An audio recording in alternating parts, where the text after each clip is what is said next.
अस्सलाम वालेकुम, मेरा नाम है नवीद शेख। आप देख रहे हैं सुपर टीम यूट्यूब चैनल। एक बड़ी ही अहम खबर आई है और ये पाकिस्तानी भारत के हवाले से है। भारतीय दिफाई माहिर एन एस अस्थाना ने कहा है कि भारत जंग में पाकिस्तान को शिकस्त नहीं दे सकता।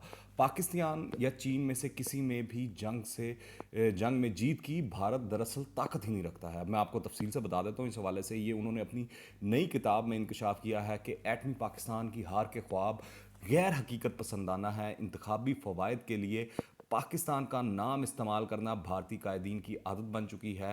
भारतीय सियासतदान अवाम को जंग की तरफ उकसा रहे हैं। भारत ने 2014 से अब तक 5 साल में असले की दरामद पर 14 अरब डॉलर्स खर्च किए हैं। तो ये इतराफ़ जुर्म मुझे तो लगता है जो भारतीय दिफाई तज्ज़ियाकार ने किया है कि भारतीय फ़ौज के अंदर कैपेबिलिटी नहीं है कि वो पाकिस्तानी फ़ौज का मुकाबला कर सके, उनको मैदान जंग में शिकस्त दे सके। उसकी वजह मैं आपको बता देता हूँ। अगर आप अददी एतबार से देखें तो भारत की फ़ौज की तादाद बहुत ज़्यादा है। अगर आप उनके पास तैयारों की तादाद देखें तो भारत के पास वो बहुत ज़्यादा है। अगर आप उनके पास टैंकों की तादाद देखें तो उनके पास बहुत ज़्यादा है। आर्म्ड व्हीकल्स की तादाद देखें तो उनके पास बहुत ज़्यादा है। अगर आप उनके मिसाइलों की तादाद देखें तो वो उनके पास बहुत ज़्यादा है। मगर मसला जो सबसे बड़ा है वो ये है कि भारत के पास ना तो वो टेक्नोलॉजी है जो पाकिस्तान के पास है, ना ही वो ट्रेनिंग है जो पाकिस्तान के पास है, ना ही वो काबिलियत है जो पाकिस्तानी फ़ौज के पास है। चाहे उसमें नेवी हो, चाहे उसमें एयरफोर्स हो, या हमारी लैंड फोर्सेस हो, पाकिस्तान आर्मी हो। तो भारत और पाकिस्तान का इस हवाले से कोई मुकाबला ही नहीं है। भारतीय दफाई तज्जियाकार बार बार जो पाकिस्तान को ताने देते हैं इस हवाले से, या वो पॉइंट स्कोरिंग करने की कोशिश करते हैं फॉल ऑफ ढाका के हवाले से, तो फॉल ऑफ ढाका के हवाले से लॉजिक ये है कि वहाँ पर बड़ी दीदा दलेरी से पाकिस्तानी फोर्सेस ने जंग लड़ी, मुकाबला किया भारत का। मगर क्योंकि आपको पता है सप्लाई चेन जो है उसका मसला था और हज़ारों मील दूर जो है मशरक़ी पाकिस्तान पाकिस्तान से था। और 1971 के अंदर भी भारत मगरबी महाज यानी जो कि मौजूदा पाकिस्तान की LOC है भारत के साथ, वहाँ पर भारत को कामयाबी नसीब नहीं हुई। भारत को हजीमत का सामना करना पड़ा, भारत को मजम्मत का सामना करना पड़ा। भारत को इस महाज पर शिकस्त हुई और आज तक ऐसा मुमकिन नहीं हुआ कि भारत ने कभी मगरबी महाज पर पाकिस्तान को शिकस्त दो चार किया हो या बड़ा नुकसान किया हो। हमेशा ही ऐसा होता आया है कि मगरबी महाज पर पाकिस्तान ने हमेशा भारत को मुंह तोड़ जवाब दिया है। यहाँ पर मैं आपको याद करवा दूं कि भारतीय वज़ीर आज़म नरेंद्र मोदी गलवान वाले इंसिडेंट के बाद से चीन की उसकी धुलाई से बहुत ज़्यादा शर्मिंदा हैं और उस शर्मिंदगी को छुपाने के लिए कुछ अरसे से पाकिस्तान के ख़िलाफ़ कार्रवाइयाँ करने की गीदड़ भपकियाँ दे रहे हैं, जिस पर उनके दिफाई माहिरीन भारतीय फ़ौज की जंगी सलाहियत के बारे पर शकूक व शुबहात का इजहार कर रहे हैं। और उसका शकूक व शुबहात के हवाले से उसका वो शिकार भी हैं। उनको समझ नहीं आ रही कि उनकी फोर्सेस किस तरह मुकाबला करेंगी पाकिस्तान का, क्योंकि एक आपने इंसिडेंट करके देख लिया 27 फरवरी को।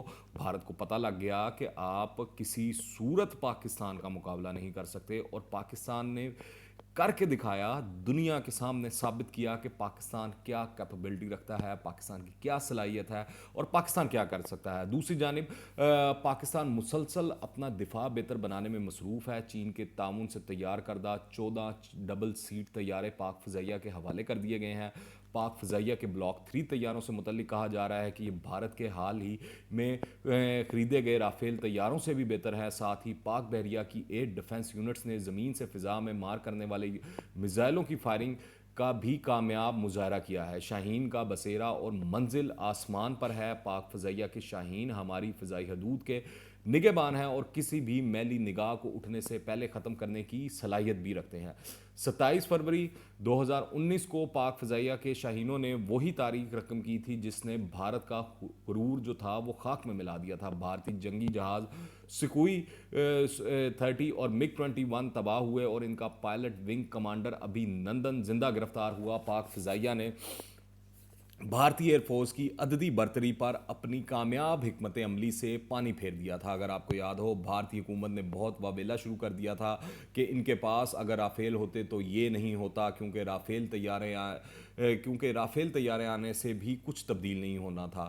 اس کی وجہ میں آپ کو بتا دیتا ہوں، ان کی فضائیہ کو اس کو آپریشنل کرنے میں ابھی تک مشکلات کا سامنا ہے۔ اس کے ساتھ ان کا مورال بھی کافی ڈاؤن ہے، کیونکہ ان کے فلیٹ میں زیادہ تر طیارے پرانے ہیں اور آئے روز کوئی نہ کوئی حادثہ پیش آتا رہتا ہے۔ یہاں تک کہ جو بھارت کے پاس مگ طیارے ہیں، اس کے بارے میں تو کہا جاتا ہے کہ فلائنگ کافنز ہیں، اور آپ ہر ماہ اور ہر چند دنوں بعد آپ سنتے ہوں گے کہ بھارت کا فلاں مگ طیارہ وہاں گر گیا، فلاں وہاں کریش کر گیا، تکنیکی حادثہ ہو گیا، ایسا ہو گیا۔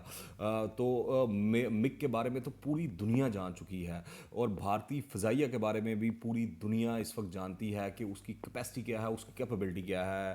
اگر آپ فورتھ جنریشن ملٹی رول طیاروں کی بات کریں تو پاکستان کے پاس اس وقت JF-17 تھنڈر اور F-16 موجود ہیں۔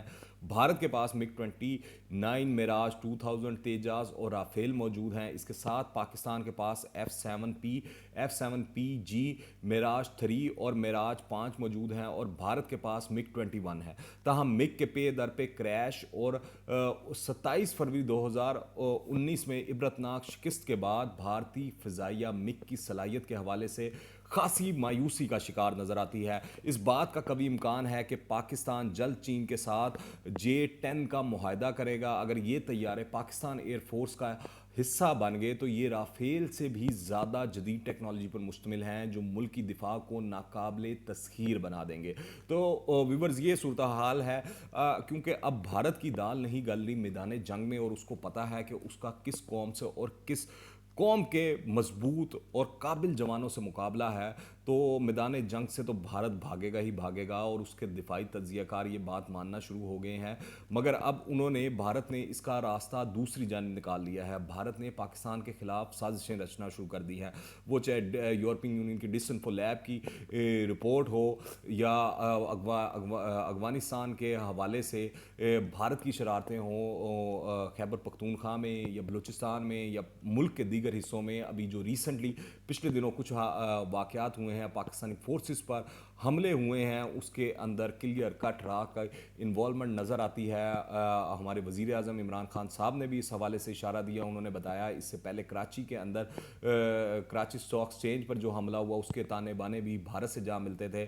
تو اب بھارت جو ہے وہ، کیونکہ میدان جنگ میں تو پاکستان کا مقابلہ نہیں کر سکتا، تو وہ اب دوسرے راستے اپنا رہا ہے، دوسرے طریقے اپنا رہا ہے۔ کبھی پاکستان کو FATF میں گھسیٹنے کی کوشش کرتا ہے، کبھی دہشت گردی کے ذریعے پاکستان کو گھیرنے کی کوشش کرتا ہے، کبھی پاکستان میں پراکسی وار شروع کروانے کی کوشش کرتا ہے، کبھی پاکستان میں 5th جنریشن وار اور یعنی سوشل میڈیا اور جو دوسرے میڈیمز ہیں اس کے تھرو پاکستانی عوام اور لوگوں کو آپس میں لڑوانے کی کوشش کرتا ہے۔ تو یہ صورتحال ہے اس وقت۔ بھارت جو ہے کسی نہ کسی صورت پاکستان کا برا چاہتا ہے، مگر میں بتا دوں بھارت کو یہ کبھی کامیابی نصیب نہیں ہوگی۔ بھارت کو ہمیشہ منہ کی کھانی پڑے گی، چاہے وہ جنگ کا میدان ہو یا 5th جنریشن وارفیئر ہو، یا انٹرنیشنل محاذ ہو، یا بین الاقوامی تعلقات ہوں، کیونکہ پاکستان کو پتہ لگ چکا ہے، پاکستان کے جو موجودہ قیادت ہے اس حوالے سے وہ مکمل طور پر کلیئر کٹ ہے کہ بھارت کو ہر محاذ پر کڑا جواب دیا جائے گا اور منہ توڑ جواب دیا جائے گا۔ اگر آپ نے ابھی تک اس چینل کو سبسکرائب نہیں کیا تو اس چینل کو سبسکرائب کریں، بیل آئیکن کو پریس کریں تاکہ تازہ ترین اپڈیٹس اور نئی ویڈیوز آپ کو بر وقت ملتی رہیں، اور اگر یہ ویڈیو پسند آئے تو لائک کریں اور زیادہ سے زیادہ شیئر کریں، کمنٹس میں اپنی رائے لازمی دیجیے گا۔ دعاؤں میں یاد رکھیں۔ انٹل دی نیکسٹ ٹائم، اللہ حافظ۔